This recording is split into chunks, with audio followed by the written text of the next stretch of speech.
One question that's no longer being asked is whether or not Brock Purdy is going to re-sign with the San Francisco 49ers. As Tom Pelissero reports, the 49ers and quarterback Brock Purdy have agreed to terms on a 5-year, $265 million extension, 181 in guarantees, including 165 in the first 3 years. Holy crap. That's a lot of money for Brock Purdy. I didn't think he was going to get anything close to this. Really? No. That's just the nature of the beast. And here's the thing. He'll be making $53 million a year. Mm-hmm. He's not even top 5 paid quarterback in the NFL on the average annual salary. Where does that put him? 7th. Yikes. Puts him behind Tua and even with Jared Goff.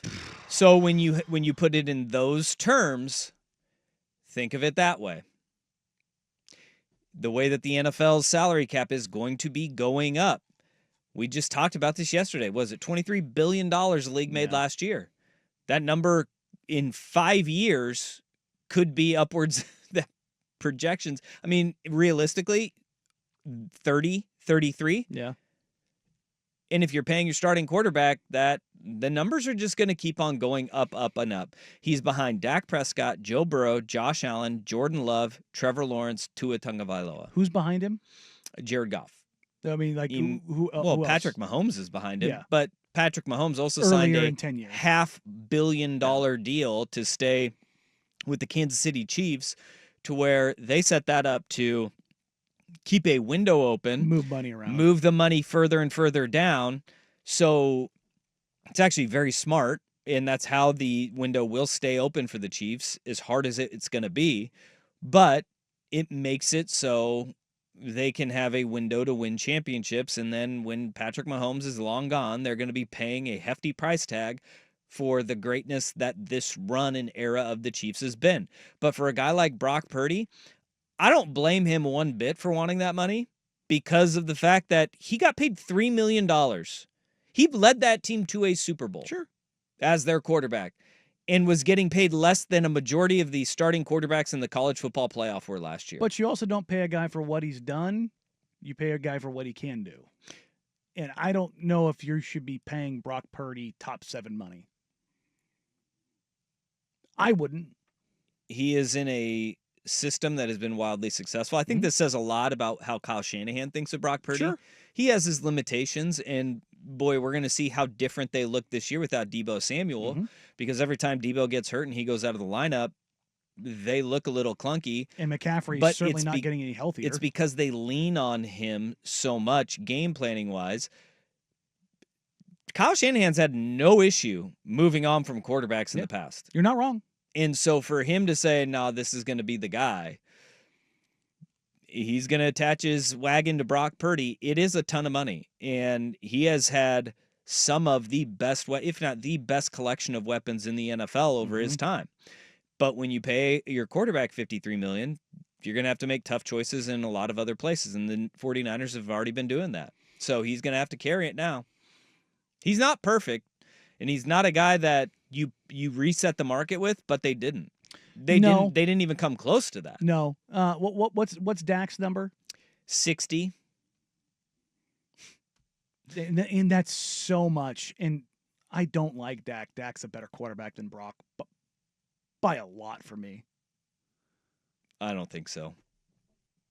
Like I wouldn't go as far. In my mind, I would not go as far as to say by a lot. Dak should be getting Brock money, and Brock should be getting better than Geno Smith money. He has won. He has been efficient. He has commanded a locker room and I think that's one of the most valuable things for an NFL quarterback, is you step into a locker room that is a bunch of established dudes, and you come in as one of the last picks of the NFL draft. And he earned it. And you win that job.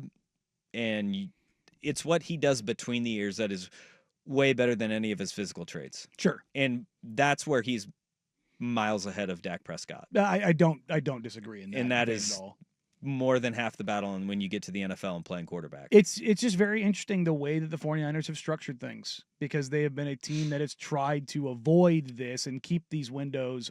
Like, this is a firm kind of hard out on the window is the next 3 years because salary structure wise, they can't do anything. Yeah, no, but it was this or you move on to another quarterback yet again. And Kyle Shanahan saying this is going to be our guy. Yikes, dog. Because again, I don't think Brock's a bad quarterback at all. Don't take it for that. But if he's not the guy, you are looking at a rough couple of years if they have to make the reset. I think they know that anyway. That's fair. Because they're in a transitionary period as it is.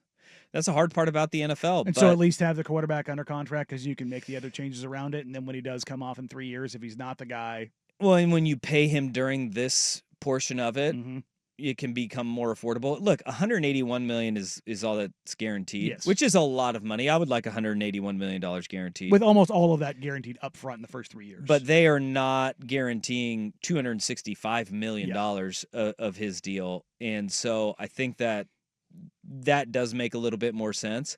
And this goes back to what we've talked about so often with the way that teams handle their business, especially like the Cincinnati Bengals. You wait, and then all of a sudden you're not getting a value on a guy anymore. Here are the quarterbacks that are behind one Brock Purdy now.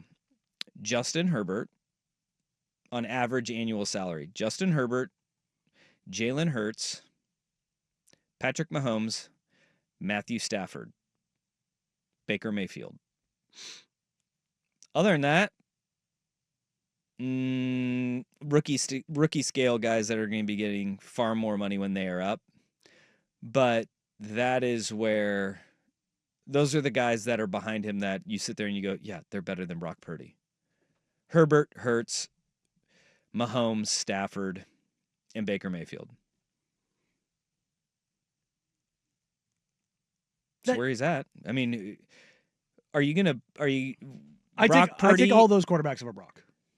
Well, absolutely. No. Yeah, that's what I'm saying. But are you going to take the guys that are behind him now are Kyler Murray, Deshaun Watson, Kirk Cousins, Derek Carr, Geno Smith, Sam Darnold, Justin Fields, Daniel Jones, Russell Wilson, and then you get to your rookie scale guys, which Caleb Williams, C.J. Stroud, Jaden Daniels, Drake May. And we haven't even talked about Carr retiring. Did we need to? No, but it was just like, all right, the shoulder's cooked, we're done. Yeah, I did read apparently his representative, they reached out to other teams and see if anybody was curious for a trade, and then he made the decision to retire. The medicals came back. Nope, your shoulder's cooked. Yeah, he's going to become a professional golfer now. Yeah, good for him. Yeah. I mean, in the long run here, Purdy is getting that, and also he's younger than Stafford, who's in the back 40 of his career. Yeah. Baker Mayfield, who he had to prove it, man. He did, and he has in spades. He's a damn good quarterback. Baker Mayfield is an incredible quarterback, and I love watching Baker Mayfield play. I will take me some Brock Purdy over really all of those other guys. The rest of the other guys, yeah. I mean, Deshaun Watson. And that's the thing is that, yeah, I mean, that's a different thing, but yeah. When your deal comes up, you're the next man up. You know, I think it's more reasonable on his behalf because he was like, he didn't pull the Dak Prescott, which was give me all the money. Fair. Jordan Love is making more money than he is right now. Yeah. I think Love's better. Jordan Love is the second highest paid quarterback. He's on par with Burrow and Allen, which was and although it's only a couple $1 million, those couple $1 million, that's the difference between a guy that matters in the NFL. You're dang right it is. We get the salary scales are so crazy when you're talking about like NFL versus NBA. Like, $3 million isn't that big deal. It's like, well, no, outside of the marquee positions, $3 million is like, that's a guy that's in your top rotation. I wouldn't, and they didn't have to pay him the top dollar, but they knew they were going to have to give him top 10 money. His resume says yes. Yeah, everything about his resume. How are you going to justify not? I'm probably picking at the scab here a little bit. The fact that he's 7th, where I would prefer to have him in that 10, 11, 12 range. But that's not because he's not going to get that because the guys in the 10, 11, 12 range have outdated contracts now. And so that's the way that it works is that the scaling is going up so much more year after year. There is no way that they were going to get him for any cheaper. Yeah. because that is how the game is played. Whether it's right, wrong, or indifferent, they didn't make him the highest paid quarterback. And that was the biggest issue with Dak's deal with the Cowboys, right? Was that they paid him the top dollar and reset the market. Nobody else was going to do that. Nobody else was going to do that. Somebody else would have come along and paid Brock Purdy that top 10 money. They would have done it. Yeah, because there's always some team that needs it. Desperation across the NFL happens all the time.